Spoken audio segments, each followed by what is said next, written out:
안녕하세요. 반바람 목독방입니다. 구독과 좋아요, 알림 설정, 회원가입 부탁드리겠습니다.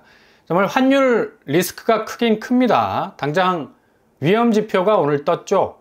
또 중앙은행 차원에서 환율이 불안정하니 끝도 없이 환율 방어를 해야 해서 기본 달러 현금에 대한 체력이 받쳐주지 않으면 이거 밑빠진 독에 물을 때려붓는 것과 마찬가지죠. 이렇게 상황이 계속해서 나아지지 않는다면 환율 위험은 상당 기간 물가를 자극할 거고, 모든 자산 가치에 대한 위협은 특히 한국 부동산 시장에서 집값을 확실하게 저격할 수 있는 저격수 역할을 충분히 할 수 있다는 얘기죠. 오늘 한국은행이 충격적인 발표를 했습니다. 바로 외환 보유액이 공개가 됐는데 6월 말 기준 외환 보유액은 4,122억 1,000만 달러로 집계가 됐습니다. 대략 우리나라 돈으로 환산을 하자면 570조 정도 되는 규모인데, 근데 이게 문제는 계속해서 외환 보유액이 줄어간다는 데 있죠. 5월 말보다 6월 달 외환이 6억 2천만 달러, 거의 9천억 가량이 날아가 버린 건데, 이거 감소폭이 심각하다 볼 수 있겠죠. 이게 전부 환율 방어에 쓰여진 부분, 전부라고 말할 수 없겠지만 일부분이라도 분명히 환율 방어를 위해서 쓰여졌을 겁니다. 계속해서 감소된 원인이 외평채 만기 상황, 국민연금과의 외환 스왑에 따른 일시적인 효과라고 설명을 하고 있지만, 지금 원화 자체의 가치 평가가 독립적으로 확장될 수 있는 능력을 완전히 소실을 해버렸습니다. 더 이상 원화가 통화 가치로서의 창의적인 유동성 동선을 만들어내기에는 지금 엔화 떡락과 위안화 약세가 샌드위치로 원화의 가치라는 몸집을 짜부시켜 놓고 있어서 계속해서 통화로서의 가치는 축소될 수밖에 없는 상황에 처하게 될 겁니다. 비록 주요국의 외환보유국 랭킹에서 9위를 차지하고는 있지만, 얘네들은 주로 거의 대체적인 기축 통화국으로서의 지위를 누렸던 것들 아닙니까? 원화와는 비교 대상이 안 되죠. 중국이 달러 보유가 최고라는 것도 상당히 의미심장한 것도, 지금 위안화가 약세로 돌아서면서 얘네들은 현물을 집중적으로 채집을 하고 있습니다.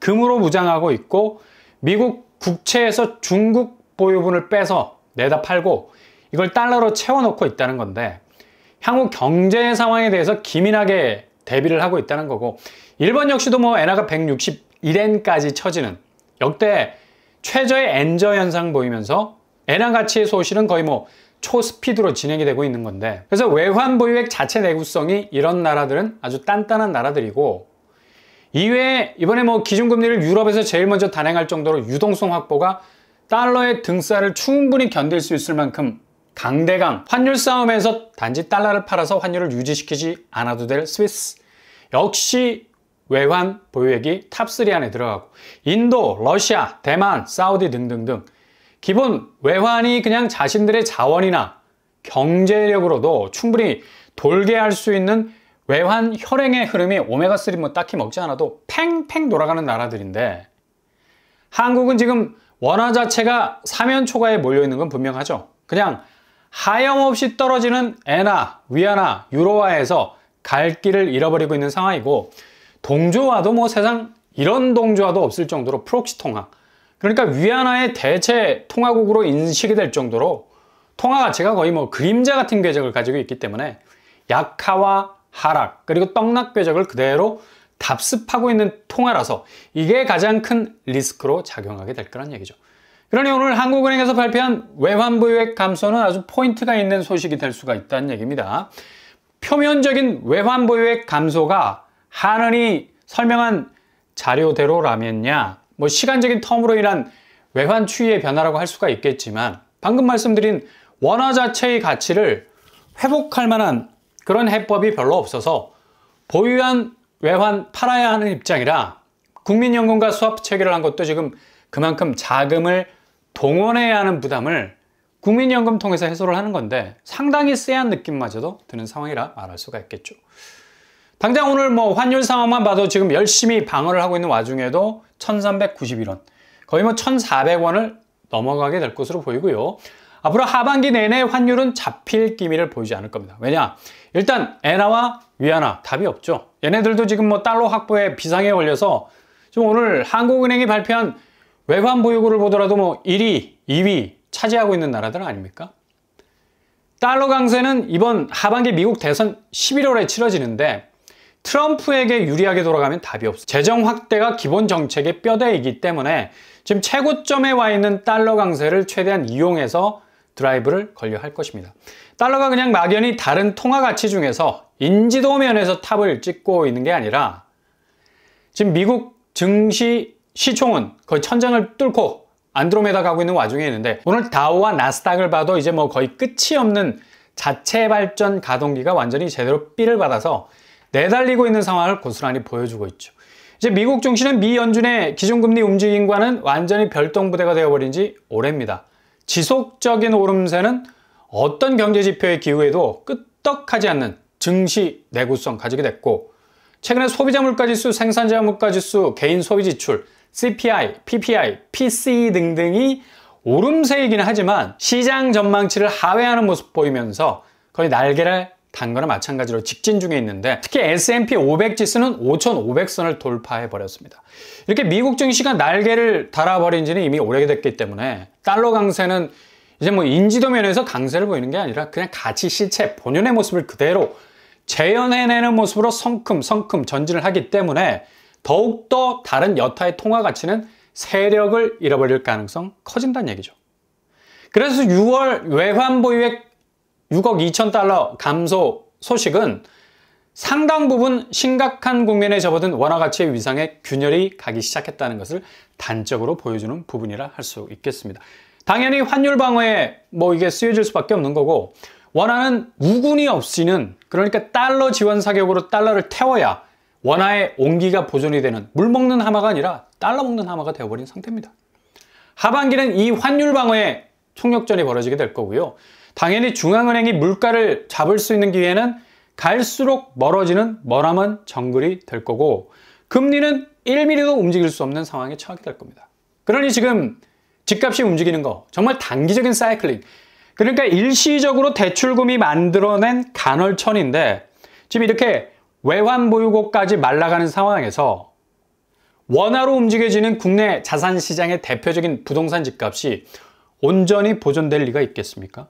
상당히 큰 변곡점을 또다시 맞이하게 될 거란 얘기죠. 지난주만 해도 시중은행 주담대 2%대라는 광고성 키워드들 얼마나 많이 날아다녔습니까? 근데 제가 말씀드리지 않았나요? 금방 금리 올릴 거라고. 은행은 어차피 지금 금리가 가라라는 거 다 압니다. 그냥 동조해서 움직여줬던 것 뿐이고 이 은행 자체의 금리는 올라갈 수밖에 없는 구조가 지금 미국 상황이 우리나라 상황으로 그대로 직격이 되는 거라 딴 나라 얘기가 아니란 얘기죠. 그대로 주담대 금리를 흔들어 버릴 수 있는 대형 사건들이 터지고 있는 건데 미국 대선 변수로 국채금리 올라 이로 인해서 국내 은행채 올라 당연히 주담대 금리는 수직 상승 환율 전국은 동장군 모든 금융 환경을 얼려버릴 겁니다. 오늘 외환 보유고 줄은 것처럼 달러를 계속해서 팔아서 방어를 해야 하니까 물가는 다시 널뛰기를 할 거고 그냥 뻔히 이런 상황이 벌어진다는 거 다 알고 있어요. 그러니 오늘 국민은행부터 금리 인상에 나서고 있지 않습니까? 6월달 가계대출이 거의 5조 4천억이 늘어버렸으니까 당연히 대출 창구 좁혀야 되는 거고 앞으로 금리를 계속해서 올릴 수밖에 없는 좀 전에 말씀드린 상황이 벌어지니까 주담대는 좋은 세월 다 간 거나 마찬가지입니다. 오늘부터 국민은행이 0.13% 금리 올렸고 신한은행, 하나은행도 이번 주에 주담대 금리를 올리는 것으로 검토가 되고 있는 거죠. 그래서 지금 서울 집값이 정고점을 찍었다는 소식들은 한 방에 찬물을 그대로 맞을 가능성이 아주 많다는 얘기죠.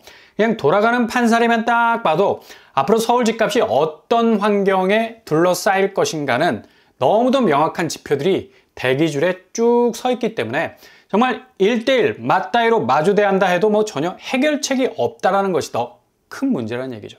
그냥 미국의 상황에 따라서 코가 꿰어서 가야 한다는 건데 이게 정말 한국 집값에 피할 수 없는 운명이라는 얘기입니다.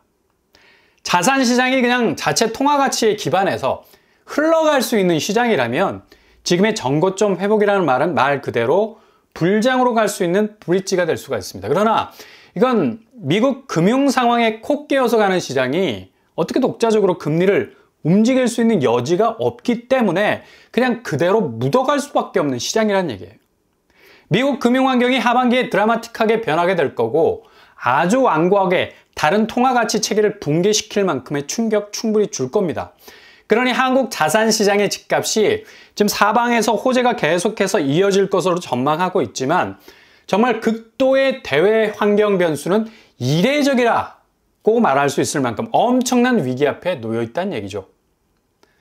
오늘 서울, 경기, 인천 매물 증가세 한번 보세요. 이걸 딱 반증해주는 추이라 볼 수가 있겠죠. 시장이 자체적인 자력 발전기로 돌아가지 않는다라는 거. 왜냐? 매물이 계속해서 표류하면서 둥둥 떠다니고 있습니다. 서울은 8만 1000건에서 8만 2000건으로 늘었습니다. 계속 늘어나고 있죠. 시장은 불장을 외치고 있고 거래량은 는다 하지만 매물은 계속해서 쌓이고 있는 현상입니다. 경기도 역시 주목할 만하죠. 15만 건에서 15만 2천 건으로 하루 만에 2천 건이 증가 추세에 있어요. 경기권 아파트가 오름세로 올라섰다라는 보도들이 쏟아지는데 누가 이렇게 분위기 제대로 타고 있는 매물들 등 뒤로 숨기려 하지. 어떻게 몇 년 만에 오름세로 돌아선 물건 그냥 디립다 팔려고 할 겁니까? 인천도 마찬가지죠. 3만 4천 건에서 계속 느는 추세. 거래량 회복이라는 건 그러니까 부분적인 수요가 돌파하는 어떤 지점에서의 증가세라는 것을 알 수가 있습니다. 5월 거래량이 5천 건 돌파했다는 소리도 나왔는데 4,966건에서 멈춘 것 같아 보이기도 하고요. 6월 거래량이 약진해서 올라오고 있다 하지만 7월 들어서 거래량 추이가 대폭적으로 훅 줄어드는 추세로도 갈 수 있는 그런 조짐이 보이기도 합니다. 그러니까 지금 온 사방 서울 집값이 이례적인 상승 반등장이라는 팩트가 제대로 확인이 되지 않는 상황에선 부동산은 심리로 움직이기 때문에 그냥 토끼몰이식으로 오른다는 신호가 딱 하고 뜨면 시장 전체가 그 신호에 맞춰서 일사불란하게 움직이는 느낌? 그러니 현장 중개업소에서도 이런 분위기 빠삭하게 읽고 대체로 매도자 물건들을 가격 조정해서 방어벽으로 쌓고 있는 현상이 일어나고 있는 거예요. 이게 일거에 액면적인 모습이 드러날 수밖에 없는 건 하반기 미국 금융 여파의 충격이 다시 시작이 되면 고스란히 지금 부품하게 올라온 거품 같은 시세들이 한꺼번에 정리정돈이 될 가능성이 많다는 얘기죠. 오늘 그 대표적인 지표가 외환 보유고 감소가 말해주듯이 지금 환율 상황 상당히 어렵습니다. 그리고 물가 잡히기 어렵겠죠. 당연히 고금리 지속될 수밖에 없고 미국적 금융 환경은 급속도로 11월쯤에 충격파 전해주게 될 겁니다. 그러니 어떤 것 하나도 단 1도 집값을 들어 올릴 만한 호재가 전혀 없다는 거예요. 그 이유 하나는 바로 정책 대출 하나입니다. 그 대출 물고 지금 수요가 거래량을 확장해 나가고 확대해 나가고 있는 그런 추세라는 얘기죠. 그러니 잘 지켜보시면서 대비를 철저히 하실 수 있길 바랍니다.